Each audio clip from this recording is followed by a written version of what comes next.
台湾的228事件明仔载就满79天啊！国民党主席郑丽文今仔日是去到台北市的228和平纪念碑来献花。伊讲，这国家暴力应该得爱约束，不过伊也批评现主时这司法已经变作是政治工具，强调爱保护民主。那民进党立委吴思瑶，伊是认为讲，这台湾即马已经是法治的国家，所以郑丽文无应该摕司法来攻击。 献花致意228事件79周年前一天，国民党主席郑丽文到台北市228和平纪念碑悼念，嘛甲受难者王添丁的外孙王秀婉等等的受难者家属互动。各位来宾，谢谢各位家属代表，谢谢。郑丽文强调228的本质是来自统治者国家暴力的滥觞使用，批评当年单一政府不能贪腐，强调国家暴力应该爱得到约束。我们希望还原历史的真相。 我们更希望从中汲取历史的教训，不重蹈历史的覆辙。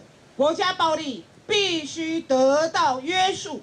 我们要放下仇恨，才不失这一些祖先的牺牲。然后希望大家呢能够爱护、保护我们台湾很珍贵的民主的现况。